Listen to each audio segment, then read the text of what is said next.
left off, we can see that Bob and Proxima and Hawkeye are all hanging out right there in the center, waiting for the LH team to make an appearance, and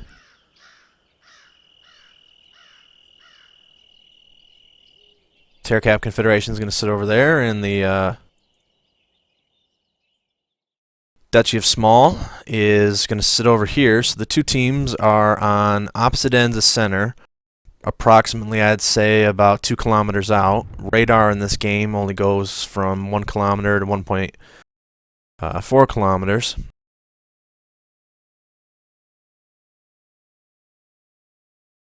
And if I was a faction leader here, I wonder how long my patience would be to stay in one spot on such a large map before I would head out.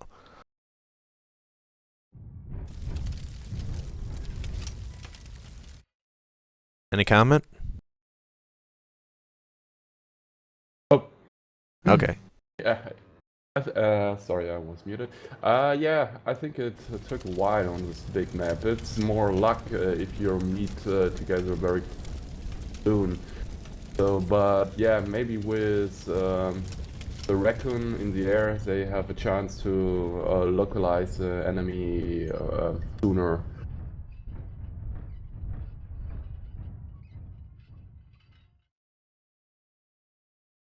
Starchild is known to take aerospace on maps and organized play a lot like this, and I wonder how much the decision of the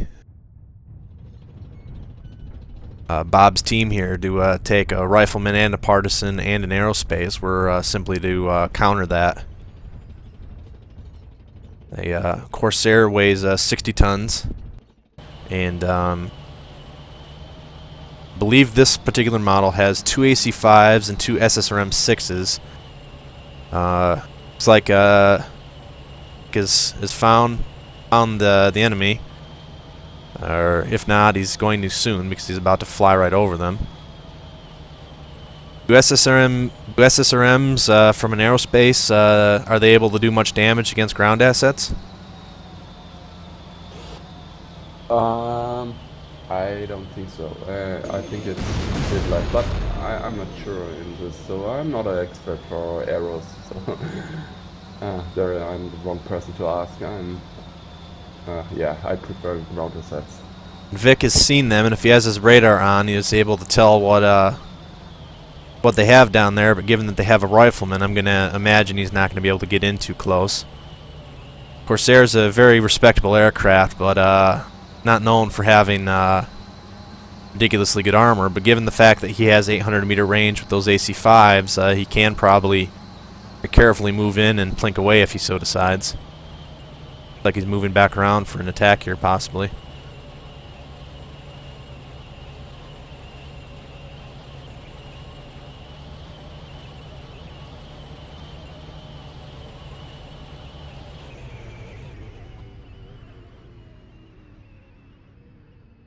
They're firing at the aerospace, and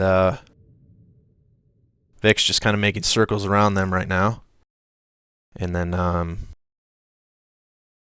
see how the Terracap Confederation team decides to utilize this new knowledge of where the opposite team is at. You'd have to imagine that the Terracap Confederation team knows where the enemy is at, but I don't know if the Duchy of Small realizes where they're at the moment, so maybe the element of surprise is still with them. Looks like ELH Zoidberg is going to move up into the river here. Ryakin is not a very traditional scout mech, but certainly pretty fast, and at this stage, knowing where the enemy's at and what they're made up of can be pretty important, isn't it? I think the rifleman is very useful if you have maps like this. So on an open range, it can have an advantage for its range, and yeah, and also it's an anti-air aircraft. I think for these kind of maps, something like a partisan or a rifleman is not totally wasted if the enemy don't have any arrows. So then yeah, I think they have still a sense. And I'm not positive of this particular model of the Raikin, but many of them have enhanced optics, and as we look over the shoulder here, he should be able to see at least a few of them moving up. And so I think both teams realize what they made. There goes some ATMs. Yep, we're underway.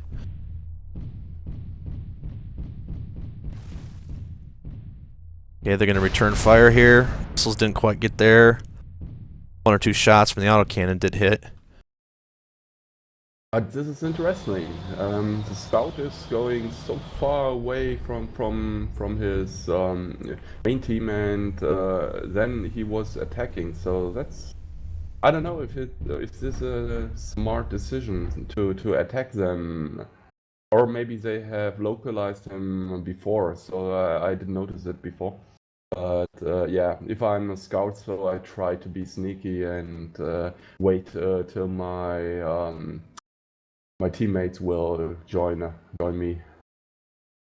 Yes, he does, however, appear to be sticking into cover, and that might help a little bit. But yes, splitting up, even when you've got 7 players in this map, can be a bit dangerous.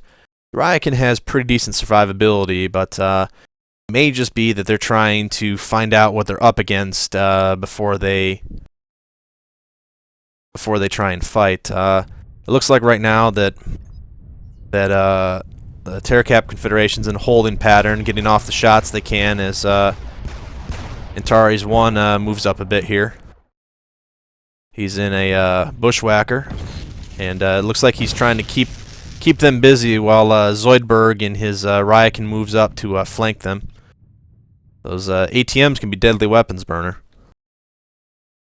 Oh yeah, I'm a big fan of the ATMs. So they make a good amount of damage, and also they were very quick. So if you have a fast target like light mech, so and if you have locked this target, then it's much easier to hit him. So for example, an LRM is much slower, and then if you have an solitaire or an equal fast scout mech, it's very hard to hit them, so they can dodge them by moving very fast. So, and that's the reason why I really like the ATMs, so they get them in the most of the times. And it looks like that Zoidberg is moved back with the main group, and Starchild's going to take a turn with his ERPPC harasser with a range of 900 meters.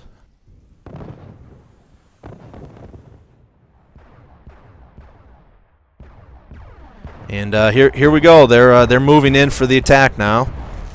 Bob is leading the way with his harasser, and missiles and missiles and missiles so far. Starchild's poking away with his PPC. Battle is fully joined at this point. A lot of long-range firepower here, Burner. Indeed, indeed. And looks like that they have one AMS on the Terracap side, and Vic Vipers keeping them busy while they're preoccupied firing. Proxima's taking a pretty good beating here. They're also equally delivering the firepower. Looks like ELH decided to split their team up into 2 fronts right here, and the Terracap Confederation's moving back to max range, and Red is now gonna pull Zoidberg and move up and flank here. Red is certainly capable of doing some damage, Burner. Definitely, the AKMs have much of power, and also if he hit the enemy with lasers, he can also suffer good damage. So yeah, it was a good idea. So he has enough cover there to fall back a bit and to make some sneak attacks. So why not? Looks like that bought time for Bob to get up with his Mad Cat, and he's gonna move up, and Red's gonna join him, and Looks like that ELH decided to group up right now, and I guess the Terracap Confederation is just trying to pin them down at the moment. And Starchild's harasser is down. And right now, if you're ELH, what would you be attempting to do? Oh, yeah. That's a good question. So I don't know. I would try to get cover and stay at range. So if they would now face them, or if they charge, then yeah, I think they will be in a disadvantage. So to be behind cover and make some short attacks, then it would be still better for ELH, I think. So playing it smart with positioning right now might be the key. Yeah, definitely. Especially considering that they've lost Starchild, one of their best pilots, and even though he was in a harasser, that's still 25 tons less they have, and even though they still have the weight advantage on the ground, with their 4 powerful assets, that aerospace is certainly going to do damage over time to them. Looks like that Vivisector is trying to move up a bit to flank. And Bob and Proxima and Hawkeye are carefully moving up. While Red and 7-8 bring up the back. Proxima's moving out for some shots now. Looks like that the aerospace is able to get quite a few hits in right now. Yeah, it's already damaged, so I don't know how the armor is now, but yeah, it seems like he has some decent damage. Vivisector and AIM are trying to get back to cover a little bit. Antares is slowly moving up. While Melos and Vivisector are kind of taking up the rear with Red Lynx right now, and we have another death. Looks like they've taken out 7-8, and so they might have a little bit of advantage on the ground now, Burner, ELH, because they've taken out ground unit, and they were already down the 60 tons that cost them to take the aerospace.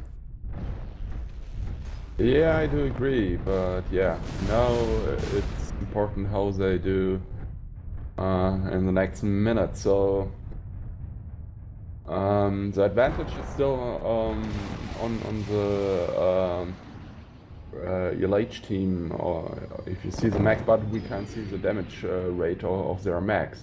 So they were still trying to get behind the cover and making some sneak attacks, and yeah, I think this is the way how they can win. So they don't have to charge. I think for this they don't have the right assets and take some decent damage. Like the Bushwhacker from Antares, I saw at the beginning it was attacked by many PPCs and Gausses, and so I think most of them had some damage. So it's still a question of patience. So. Yep, still 12 minutes to go in the round, and it looks like the ELH is forming up a little bit. Melos and Lynx are coming up from the rear, and they've just got Red. That might be enough to turn this around and put the match into their favor. Vic Viper's going to have to get pretty aggressive with that aerospace to kind of make up for some of the firepower difference. Here we can see him flying up, and he's just trying to stick to max range right now, I think, and get his weapons off and head back down. Yeah, but at this stage, it's really important that he makes some pressure to the enemy team, because yeah, it's not a carrying asset, the arrow, and so if he dies, it doesn't matter so much. So then he should try to deliver so much damage as he can before he dies. And it looks like they've killed Proxima, so now they definitely have the numbers. 4-3 on the ground. And see Vic way off there in the background trying to do what he can, but it's going to take some... You really got to focus firepower now. You really need to communicate and work together as a team to be able to try and take this now, Burner. Especially now that they're actually down 5-3 on the ground. And there goes Bob. That's probably going to be it, Burner, because this is a decider. I think they have lost the Mad Cat, the biggest threat for every mech, I think. And now, they have no chance. I think it's decided. Yeah, they have lost the Thanatos, and only the Rifleman is alive. And so it has no chance. Early on, the Terracap Confederation were the aggressors, and were positioning and such, and it looked like they might have ELH in a favorable position there, but ELH is able to regroup and take the map here. They take a 2-1 lead, and we will see you on the next broadcast.